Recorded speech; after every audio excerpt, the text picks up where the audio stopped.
Bien, buenos días a todos.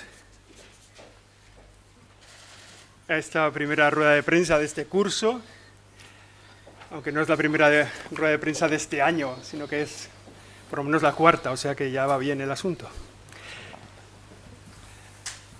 Vamos a dar cuenta de los trabajos de la Comisión Permanente, que ha tenido su reunión habitual, su tercera reunión anual, en los días pasados, el martes y el miércoles, y de los trabajos que han tenido lugar en ella y del trabajo que se ha realizado para esto.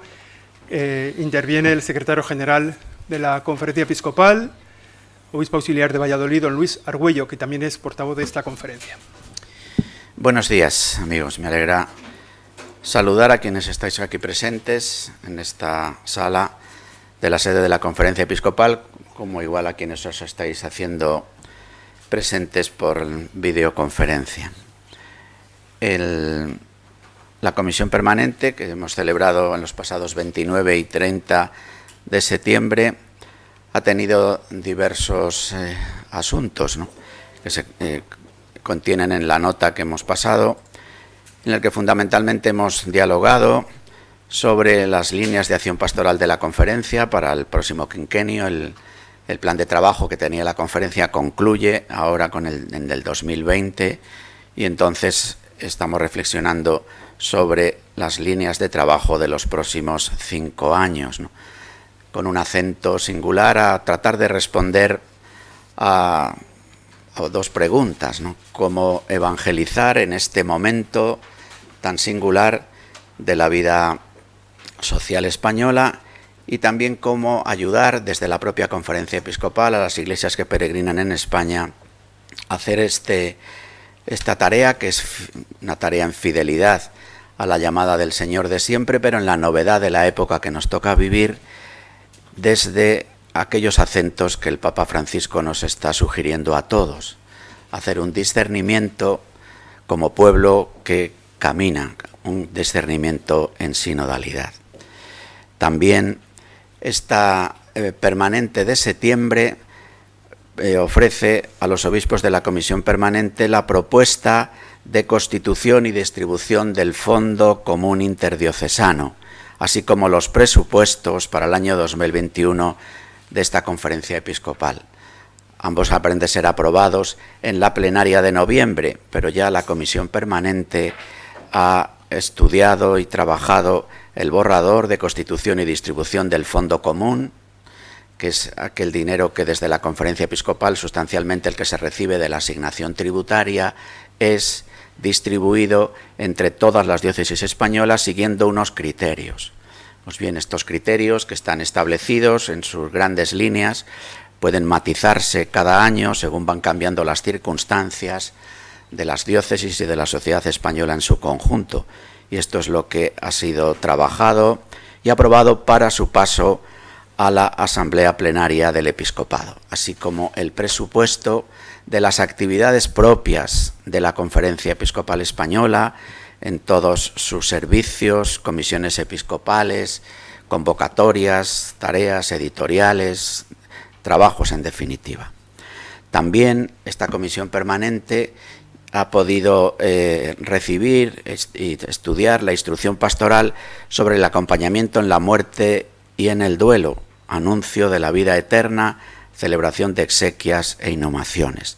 Esto es un acuerdo que tomó la Asamblea Plenaria de la Conferencia Episcopal ya el año pasado, el deseo de hacer este encargo, queriendo responder a una de las llamadas también que el Papa Francisco nos está haciendo, ¿no?, que es anunciar lo esencial de la salvación cristiana.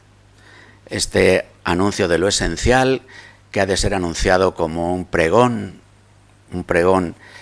que la música es nuestro propio testimonio de vida, tiene como contenido el anuncio de la salvación que Jesucristo realiza sobre el pecado y sobre la muerte.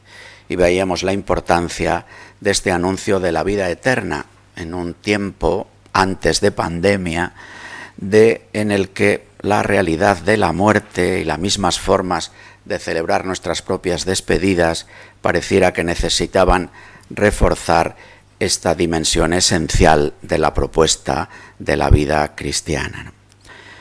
La base de esta instrucción son unas orientaciones pastorales firmadas por los obispos con motivo de la publicación del ritual de exequias, y el documento desarrolla 5 puntos: el sentido de la muerte del cristiano, el sentido de las exequias, significado y sentido de la inhumación y de la incineración, normas para la inhumación y la incineración, y la pastoral con ocasión de la enfermedad, la muerte y las exequias de los cristianos.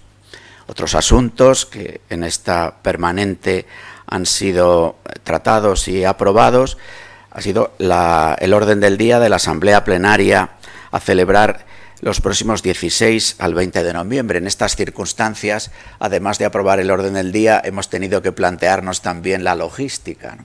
Cómo hacer esta asamblea en la previsión de que las circunstancias hagan difícil el encuentro aquí en Madrid, en esta sede de todos los obispos de España, ¿no? Entonces, bueno, hemos hecho diversos planes, como parece obligado ahora, un plan A, un plan B, un plan C, para ver si es posible un encuentro presencial que al mismo tiempo respete las pautas sanitarias para evitar la expansión del coronavirus y el contagio de los que aquí vengan y luego llevar el contagio a otros sitios. Y también, porque claro, no solamente es un lugar de reunión, sino también es un lugar de residencia. Normalmente, además, los encuentros de los obispos, ya sea en comisión permanente o en asamblea plenaria, son una ocasión de diálogos, de encuentro fraterno, que ahora todos, cada cual en nuestro ámbito, pues hemos de vivirle con estas características, con lo cual, sabiendo que, aunque hagamos previsiones, de alguna forma todo está en la dependencia de cómo se sigan desarrollando los acontecimientos.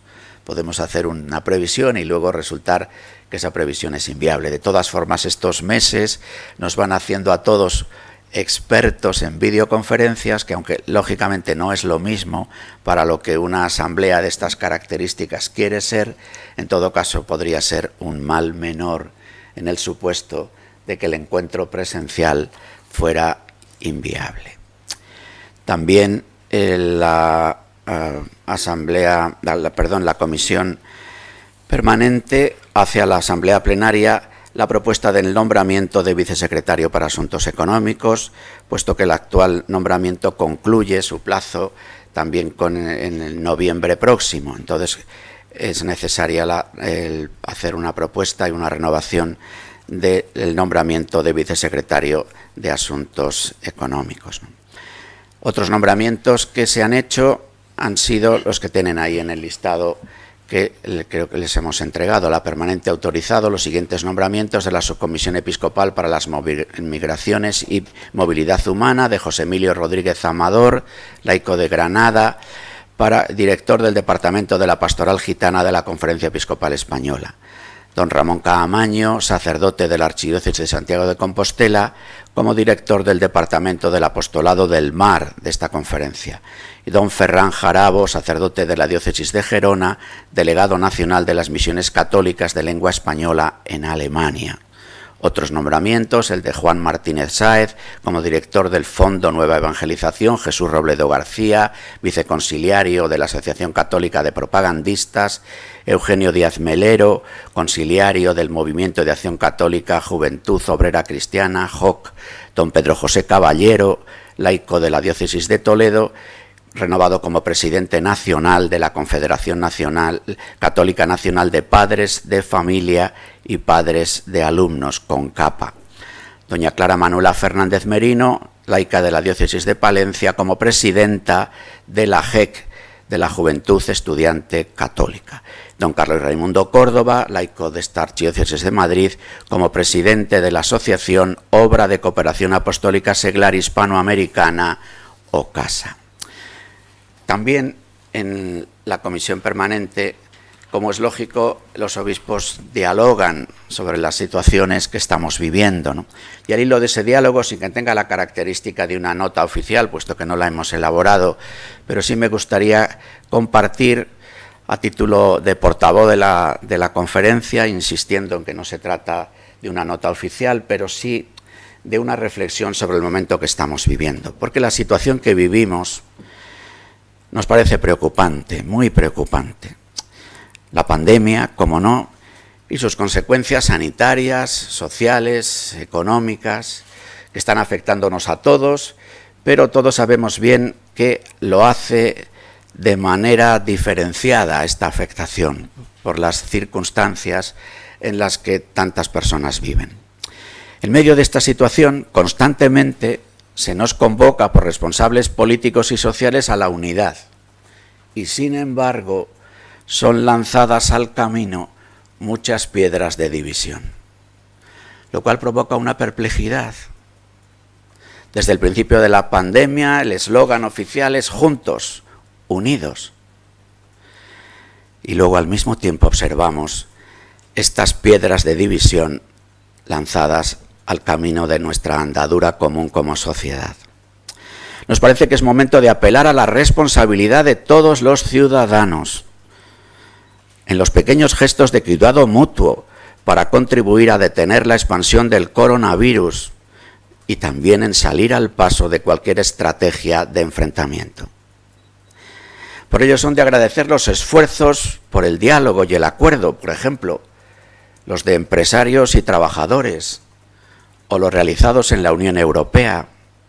Es momento de pedir con fuerza a los responsables políticos que encabecen con propuestas concretas y su propio testimonio de escucha, de diálogo, de acuerdo, esta senda de colaboración ciudadana. Para la Iglesia, hemos de reconocerlo, es una situación difícil. Quiere ser signo e instrumento de reconciliación, pero observa tensiones ideológicas en su propio seno, en su propio interior.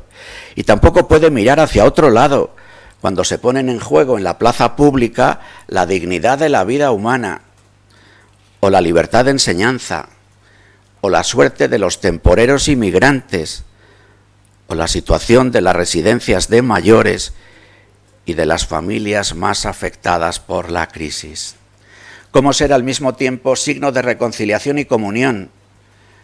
Grupo que en medio de la plaza pública llama al acuerdo y a la concordia, y al mismo tiempo no llevar una mascarilla que nos impida decir, una mascarilla en el corazón o en la inteligencia, que nos permita salir al paso de lo que nos parecen situaciones en las que la dignidad, la libertad, la justicia social están puestas en juego.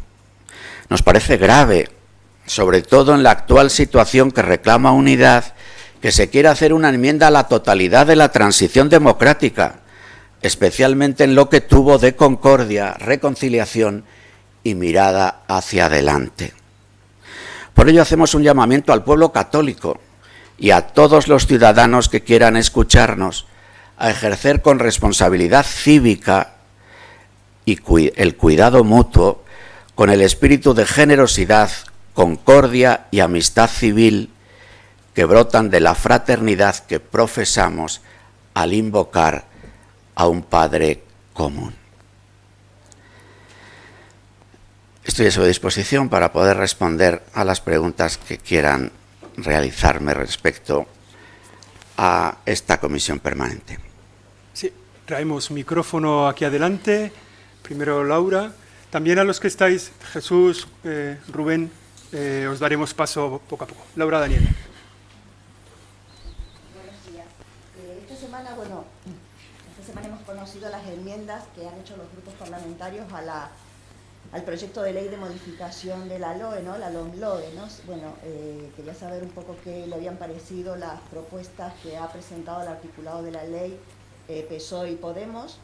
Y luego también quería saber qué tal marcha la comisión que habían acordado, ¿no? entre la Iglesia y el Gobierno para dar seguimiento a temas que preocupan sobre todo a la Iglesia. Bien, respecto de la primera cuestión, ciertamente la marcha de la llamada LOMLOE, es decir, de la Ley Orgánica de Modificación de la Ley Orgánica de Educación, lo cual ya en sí es un poco jaleo, hasta desde el punto de vista de la nomenclatura, Por una parte, de decir que nosotros, cuando digo nosotros, representantes de esta casa, con el presidente de la Comisión Episcopal de Enseñanza y la directora de su secretariado y yo mismo, tuvimos a finales de julio un encuentro con la ministra de Educación y su equipo de trabajo, en el que en la línea de lo que estamos diciendo, de querer hacer propuestas que ayuden al diálogo y al encuentro, nosotros ofrecimos, además de nuestra visión general, nuestra llamada al pacto educativo, el respeto al artículo 27 de la Constitución y desde ahí pues la libertad de los padres y de entidades para proponer una educación con un determinado ideario, pues ofrecimos una propuesta que quería ser una propuesta de integración novedosa de la clase de religión y de su espejo, de su asignatura especular en valores cívicos, ciudadanos. En principio se nos dijo que esta propuesta iba a ser estudiada. No hemos recibido ninguna respuesta todavía al día de hoy y, sin embargo, las respuestas de facto son las enmiendas que se han realizado, especialmente las enmiendas que realizan los grupos que están sosteniendo al actual gobierno. Ciertamente son enmiendas que nos preocupan mucho, porque van en línea de agudizar las cuestiones que ya nos preocupaban en el anteproyecto de ley, en el proyecto aprobado globalmente por las Cortes y ahora sometido a los trámites de enmienda. Nos parece que son enmiendas que disminuyen la libertad de educación, que introducen una, iba a decir, anacrónica sospecha a lo que pueda significar la propuesta de educación humanista en la dimensión religiosa, en la propia escuela, pero sobre todo esta cercenar la libertad de los padres de las escuelas a la hora de, dentro de un marco general que todos acordemos, poder ofrecer una propuesta en un mundo tan plural, tan diverso de educación que sea conforme a las convicciones de los propios padres. Respecto a la segunda cuestión, la semana pasada, sin ir más lejos, tuvimos también un encuentro de este equipo de trabajo que se creó después del encuentro del presidente de la Conferencia Episcopal con la vicepresidenta del Gobierno, para tratar en principio asuntos que pareciera que preocupan más al Gobierno. Es decir, la situación de las inmatriculaciones, del IBI, del régimen fiscal, de la vida de la Iglesia y demás, ¿no?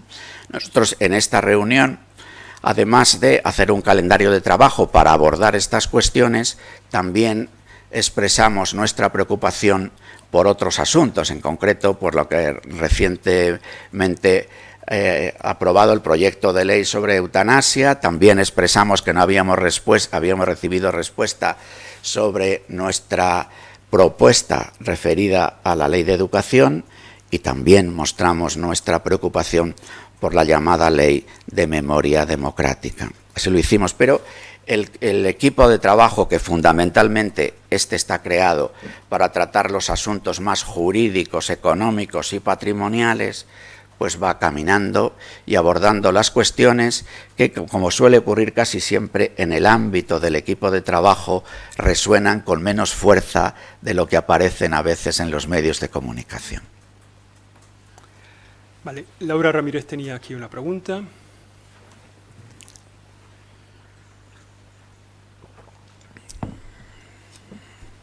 Una o dos, ¿eh? No. Ponle un poco más cerca. Buenos días. En primer lugar, aunque ya se ha referido en esa reflexión un poco, sin citar específicamente, quería preguntarle específicamente por qué les ha parecido esta batalla que hay entre la Comunidad de Madrid y el Ministerio de Sanidad con respecto a las restricciones que tomar frente al coronavirus. Y por otro lado, también quería preguntarle, aunque ahora mismo ha hecho referencia a esa ley de memoria democrática que ha dicho que les preocupa, ¿no? Pero ¿qué les parece que se vaya a convertir, ¿no?, en un cementerio civil, el Valle de los Caídos, que es lo que plantea el Gobierno, y que se vaya a expulsar a los monjes benedictinos? Gracias. Respecto de la primera cuestión, tiene que ver, claro, con lo que yo he reflexionado antes, ¿no? En definitiva, como cualquiera de nuestros conciudadanos, yo creo que estamos perplejos, que ante una situación grave, como es una pandemia con todas sus consecuencias, no haya acuerdo.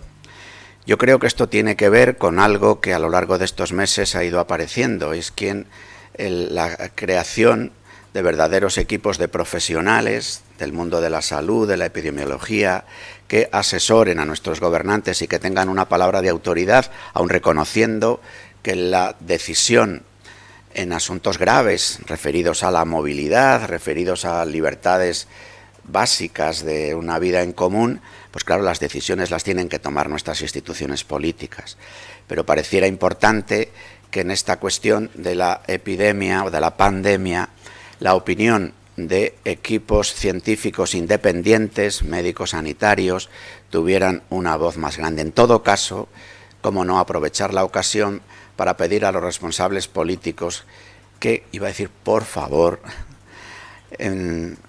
logren acuerdos en el que los ciudadanos salgamos de nuestra perplejidad y podamos, como no, también colaborar para que la pandemia pueda ser contenida, para que el virus deje de ser expandido. Que este otro virus, que yo he llamado en alguna vez, incluso citando a un sociólogo a partir de un texto suyo llamado La cultura del enfrentamiento, como una lectura de lo que está ocurriendo en general en las democracias occidentales, que desde propuestas de dificultad de acuerdo parece que lo que se busca es cómo en el enfrentamiento afirmar cada uno lo propio. No parece momento para eso, sino para esta propuesta de bien común que necesita, cómo no, el acuerdo de las instituciones y la responsabilidad de los ciudadanos. Respecto a la Ley de Memoria Democrática, la Ley de Memoria Democrática tiene varios aspectos. Uno de ellos hace referencia al Valle de los Caídos. Ciertamente el asunto del Valle de los Caídos es importante, pero la gravedad de otros aspectos de la Ley de Memoria Democrática a mí me parece de mayor relevancia, en el sentido que siempre es grave el querer escribir una especie de historia oficial y que esa historia oficial quiera luego hacerse además pauta educativa en una suerte de vieja formación del espíritu nacional que algunos estudiamos en las escuelas del régimen anterior, ¿no?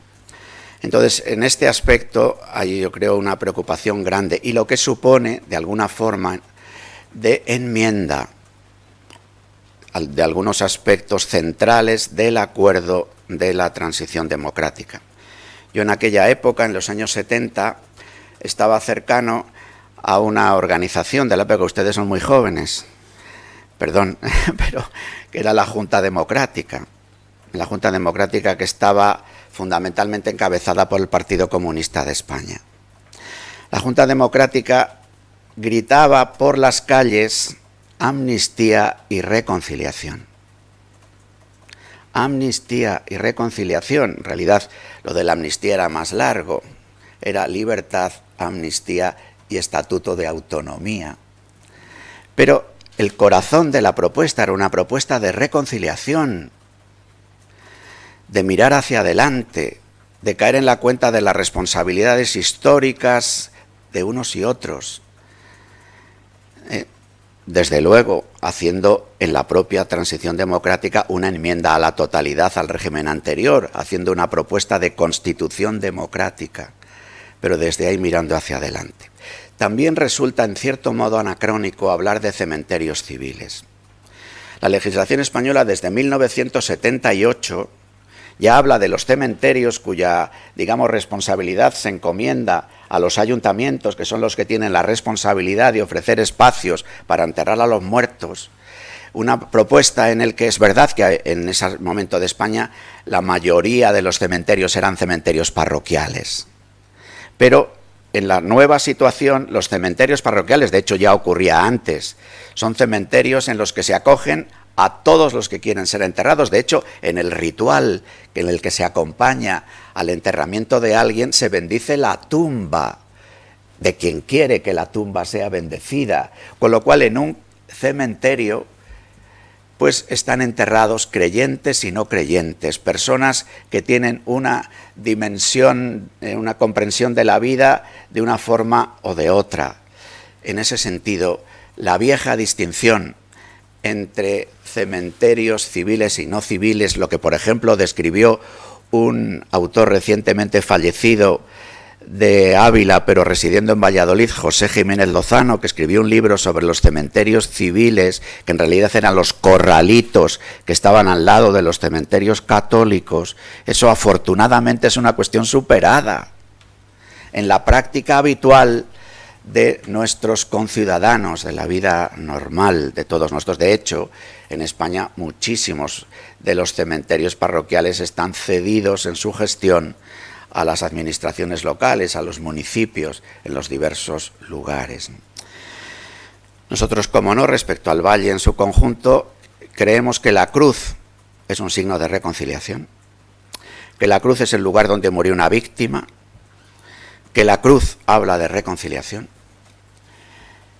Nos parece que en ese lugar, incluso resignificado y acogiendo las diversas perspectivas de la vida, siga habiendo un templo, siga habiendo una basílica pontificia, en la que se ore por el eterno descanso de los difuntos, en los que la celebración de la Eucaristía, que es la muerte y resurrección de Jesucristo, sea una referencia de esperanza para aquellos que así quieran, digamos, consolar su dolor y avivar su esperanza. Evidentemente, si hay cruz, si hay basílica, nosotros pensamos que es importante que haya una comunidad que mantenga el culto en esa basílica. Desde luego, además, puede haber modificaciones, ¿no?, en lo que las fundaciones que están allí presentes puedan realizar en sus actividades, de tal manera que de verdad, si allí en el Valle de los Caídos están enterrados muertos en la dramática guerra civil que nadie queremos, por eso queremos vacunarnos ante toda cultura de enfrentamiento, ante toda propuesta de división renovada de los españoles, entre de un color y de otro color, entre de un bando y otro bando, ¿no? Evidentemente todos tenemos que hacer esfuerzos para que todo el mundo pueda sentirse acogido y reconocido en ese lugar, pero sobre todo en la vida social española en su conjunto. Vamos a ir por orden a los que nos han pedido desde Zoom. Jesús, bastante, te voy a dar audio para que te oigamos aquí. Vamos a ver si sale bien el asunto.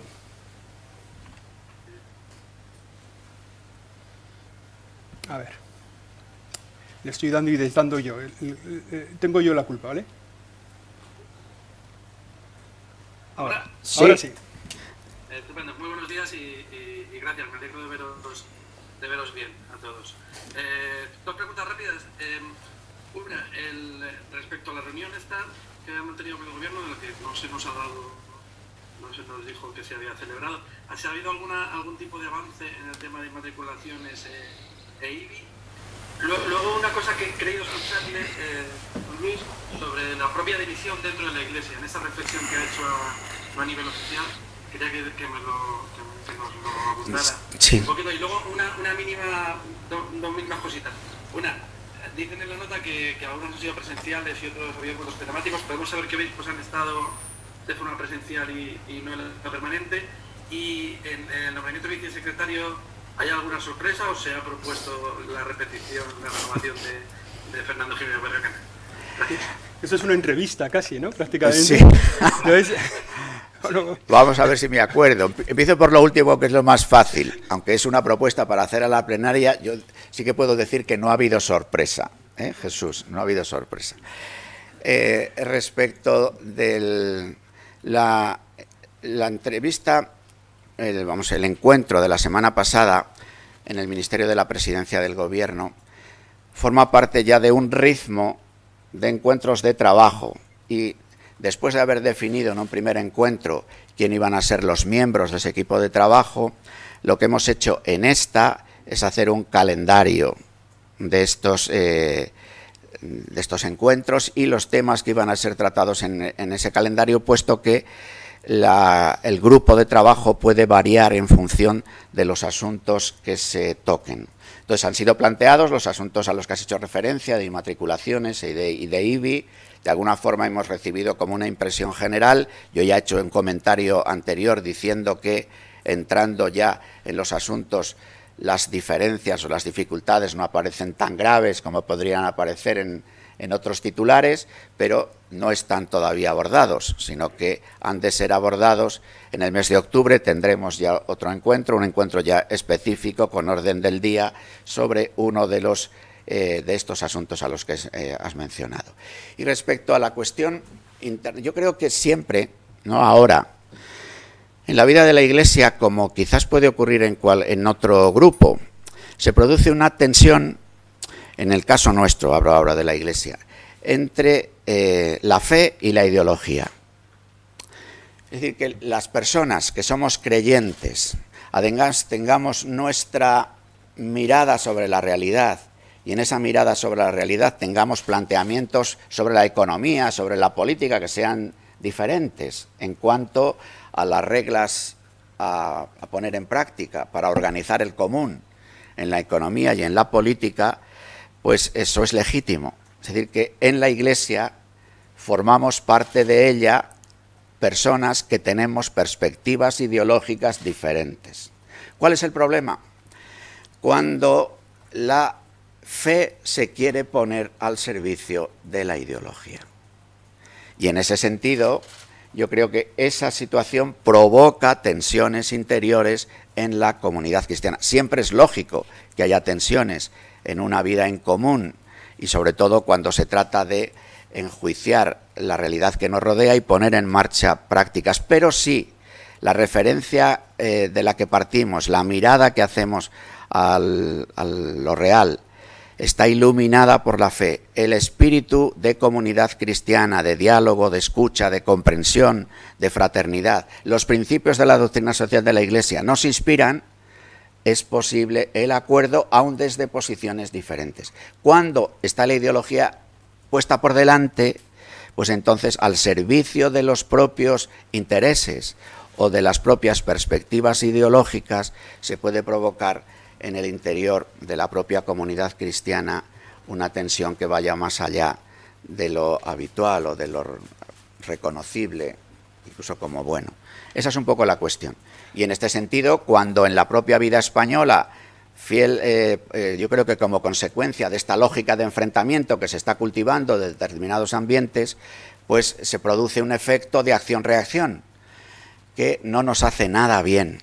Y desde ahí se puede decir, cuando los obispos insistimos en la escucha, en la reconciliación, en la búsqueda de comunión, ustedes son unos blandos y no se enfrentan y no hacen lo que debían hacer, al contrario, ¿no? En ese sentido, porque, bueno, creo que está explicada la perspectiva. Rubén tenía una pregunta. Sí, ¿se me escucha? Sí. Sí. Estupendo. Pues, don Luis, serían dos preguntas también, ¿vale? La primera, perdone que ahonde en el tema Madrid y gobierno, ¿no? Porque sí que es verdad que el BOE recoge esta mañana las limitaciones al culto, ¿no? Y no sé la conferencia episcopal qué opinión tiene, si cree que se cercena alguna el principio de libertad religiosa o que haya un tercio tanto en una catedral como en una parroquia de barrio le parece acorde, ¿no? Al momento que estamos viviendo. Y también saber cómo se tiene que poner en vigor en 48 horas, si no hay acuerdo entre Madrid y gobierno, ¿qué le decimos a los fieles en Madrid? ¿Que hagan caso a A o a B? Y luego, por otro lado, una pregunta un poco más personal, ¿no? Y es por el encuentro que tuvieron con el Papa la semana pasada. Ya habiendo reposado, ¿no?, ese encuentro largo con él, ¿qué enseñanza se lleva usted del Papa para su servicio como secretario general de la conferencia? Y ¿qué tiene que aprender la Iglesia española todavía en este nuevo quinquenio del pontificado del Papa Francisco?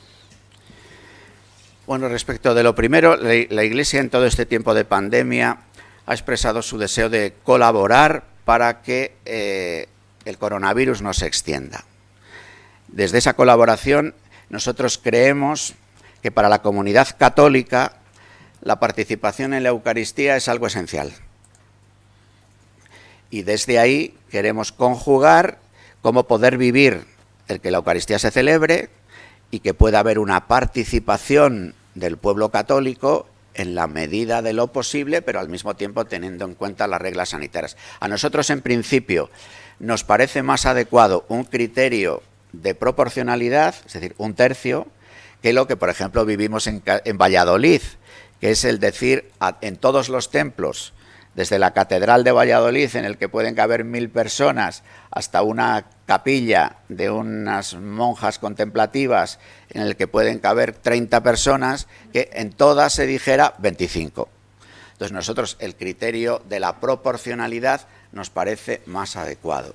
Y en un momento de excepcionalidad, queriendo contribuir a que la pandemia no se expanda, si hay que reducir durante un tiempo el aforo de nuestros templos a 1/3, pues nos parece que en principio tiene que ser, luego ya es una cosa que responde a la diócesis de Madrid en este caso, y son los obispos de la comunidad autónoma o en caso de la ciudad de Madrid los que tendrán que decir al respecto. Pero en principio diría que con carácter general la proporcionalidad nos parece más adecuado que el número absoluto.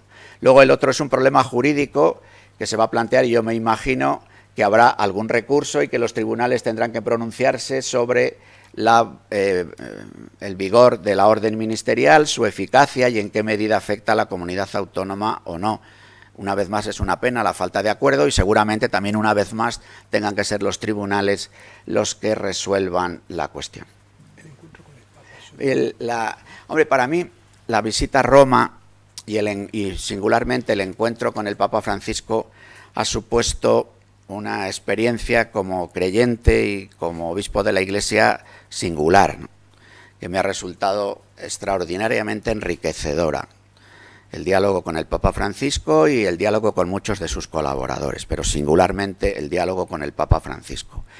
Y ciertamente de ese encuentro, además de un gran estímulo en esa vivencia de comunión eclesial, pues me llevo la fuerte llamada del Papa una vez más a la evangelización, a la salida misionera, a que seamos una iglesia que en esta salida misionera no tengamos miedo en tropezar, en poder herirnos incluso, pero que vivamos esta alegría y esta decisión de anunciar aquello en lo que creemos y hacerlo también con esta propuesta que el Papa constantemente hace de escucha y de mirada especial a lo que él llama en su documento programático Evangelii Gaudium la dimensión social del querigma, ¿no? Es decir, por otra parte, es lo que Jesús en aquella sinagoga de Cafarnaún ya dijo, ¿no? O sea, es anunciar el Evangelio y anunciar el Evangelio a los pobres, ¿no? Como lo que está en el ADN de la Iglesia, a lo que hemos de ser fieles, pero claro, hemos de ser fieles en la novedad de esta época concreta que nos toca vivir. Para mí, sin duda, ha sido un impulso muy grande en mi vivencia como creyente y singularmente como obispo de la Iglesia en España. Y luego en su trabajo como portavoz, ¿le dio algún consejo? Bueno, os voy a decir algo que, ¿sabes cómo me saludó el Papa? Es una anécdota. Me dice, oye chico, tú cuando te jubiles tienes que venir a Roma. Tienes que venir a Roma para participar en el equipo de fútbol de aquí, porque gambeteas muy bien a los periodistas. Bueno, así lo digo con cariño, con cariño a la gracieta que me hizo el Papa, lo cual, pues también esa acogida personal, que por otra parte supone, pues parte un cierto seguimiento. Él también nos dijo cómo leía habitualmente Eclesia y Vida Nueva y cómo, por supuesto, a través de los diversos cauces de información que llegan al Santo Padre, pues tiene informaciones sobre la vida en España. Pero este pequeño detalle, más referido al ejercicio de portavoz, además de hacerme gracia, pues me supuso un reconocimiento de alguna manera, es decir, que no vienes aquí como un obispo anónimo, de alguna forma, vestido con la sotana y esto, sino que el Papa te pone cara, ¿no? Te pone rostro, te pone nombre y te hace un chiste. Sí. José María. Hola, buenos días. Yo quería hacer dos preguntas. Una es si no supone, como en alguna ocasión he leído en algún sitio, hacer cierta dejación de derechos por parte de la Iglesia, el dejar que sean autoridades locales las que establecen limitaciones de forma unilateral a aspectos del culto, si no deberían ser acordadas mínimamente con la Iglesia. Y luego, en segundo lugar, quería preguntar porque la Iglesia, la Congregación para la Doctrina de la Fe acaba de hacer pública una carta, la Samaritanus Bonus, creo que es, sobre la eutanasia. Quería saber si de algún modo se han planteado, precisamente en la situación que vive España, darla a conocer de algún modo masivo a los fieles, que no sé si habrá llegado sobre un aspecto de máxima actualidad.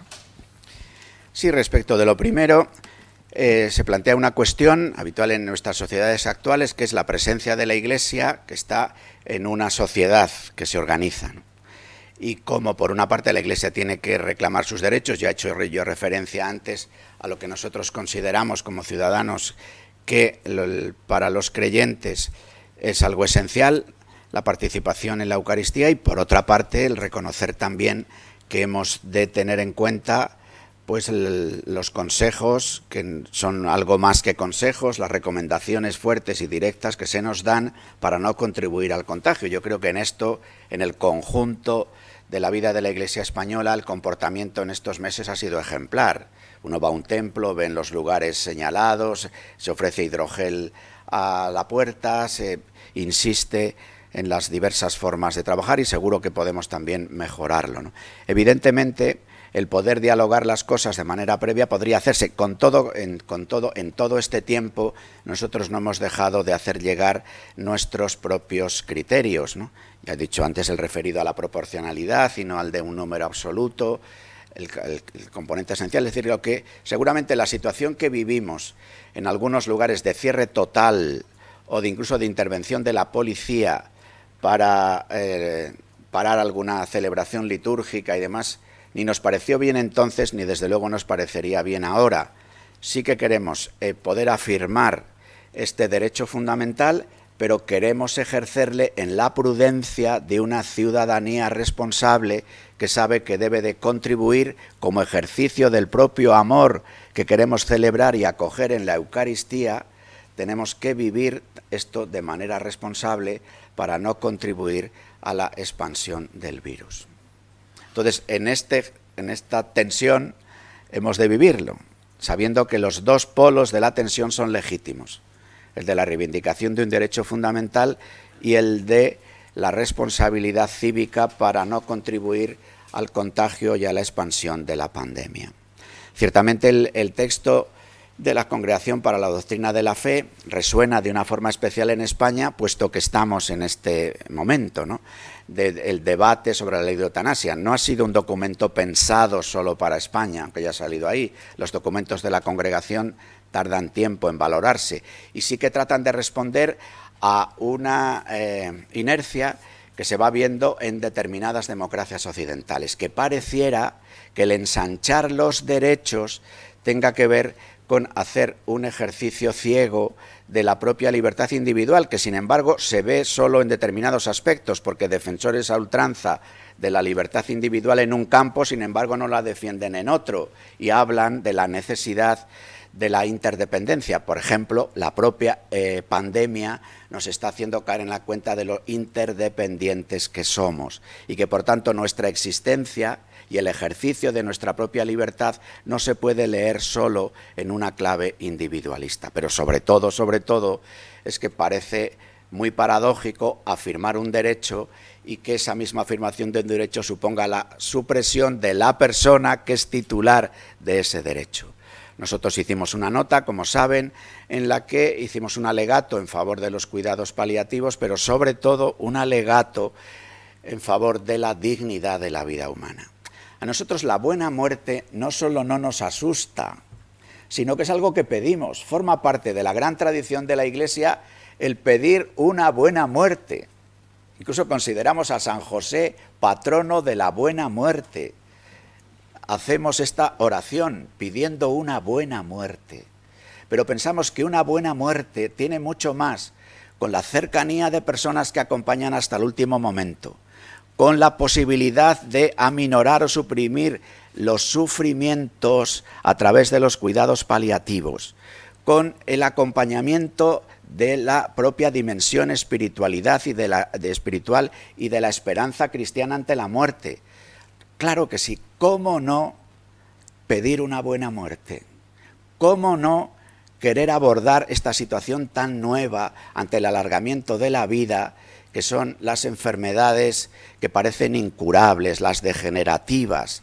Pero pensamos que eso es una llamada fortísima al cuidado y que en esta época en la que tanto nos estamos pidiendo cuidado, una vez más parece una contradicción, en una época en la que se quiere poner arriba el cuidado, pues resulta que prescindir del cuidado con la llamada eutanasia.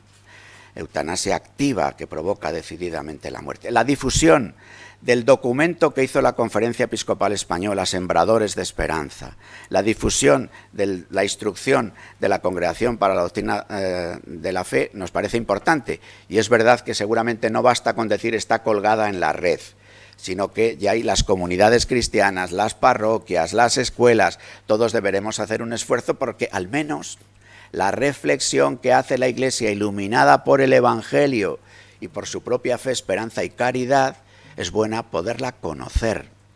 Una vez más, superemos el enfrentamiento. Una vez más, escuchémonos lo que estamos diciendo unos a otros. Una vez más, incluso busquemos puntos de encuentro. Todos queremos una buena muerte. Todos queremos aliviar el sufrimiento. ¿Por qué hacerlo suprimiendo la vida? ¿Por qué hacerlo provocando de manera activa la muerte? ¿Por qué hacerlo suprimiendo los cuidados o no promoviendo de una forma mucho más activa los cuidados y la cercanía? Muy bien, no sé si hay alguna pregunta más, los que estáis en el otro lado del asunto. Don Jesús, pero si ya habías preguntado. No. Claro que sí. Ahora. Si a mí me dejáis yo alguna última. Quería saber la valoración que hace, porque además conoce el tema de la sentencia del Tribunal Supremo respecto al caso Garcelueta. Hombre, la sentencia del Tribunal Supremo reconoce que ha habido una situación de abusos. Y la sentencia del Tribunal Supremo luego entra en juego ya de los aspectos de garantías jurídicas. Es decir, que en todo este asunto de las acusaciones, no solo en el caso de abusos, sino de tantos otros temas que salen en los periódicos y en los noticiarios de radio y de televisión, está el papel de la presunción de inocencia, está el de las garantías que nuestro propio sistema, nuestro Estado de Derecho da a todas las personas. Yo creo que en este caso es bueno caer en la cuenta de que se reconocen unos hechos con su gravedad a la hora de la atención a la víctima y la responsabilidad de quien ha sido el abusador, y por otra parte también nos hace caer en la cuenta de la importancia que tiene nuestro Estado de Derecho, las garantías que el Estado de Derecho nos ofrece, la importancia de la presunción de inocencia y de la articulación de los derechos de unos y de otros, ¿no? Esto ocurre en otros ámbitos. También ha salido en estas últimas horas pues la sentencia del caso Bankia, que tiene una importancia diferente para la gravedad que a nosotros nos parecen los asuntos de abusos, pero en el que también había ya un juicio establecido, una condena prácticamente realizada a través de los medios, y ahora viene la sentencia de un juez y habla de una sentencia absolutoria. Esto provoca tensiones que pueden tener que ver con la legislación, con nuestros propios tribunales, pero yo diría que me parece importante que valoremos la importancia de estar en un Estado de Derecho, la importancia que tiene la presunción de inocencia, las garantías jurisdiccionales y, cómo no, la importancia de que se reflejen los hechos acontecidos y las responsabilidades jurídicas, penales, que se derivan de los mismos. Muy bien. Pues si no hay ninguna pregunta más, agradeceros a todos la presencia de una u otra forma. Esta fórmula que parece que funciona de hacerlo a la vez presente para los que queráis y podáis, pues yo creo que la mantendremos seguramente durante todo este curso, pero os iremos contando en cada circunstancia. No están previstas más ruedas de prensa hasta el año que viene, no, hasta la plenaria. Vamos a tener una plenaria entera en noviembre. Joséchu piensa ya que la plenaria no la vamos a hacer, pero sí la vamos a hacer, aunque sea por videoconferencia. No, pero bueno, entonces habrá plenaria, con lo cual habrá rueda de prensa de la plenaria, no sabemos cómo, pero sí sabemos que será al finales del mes de noviembre. Sí. Que paséis una buena semana, que os cuidéis mucho y nos seguimos viendo. Gracias. Sí.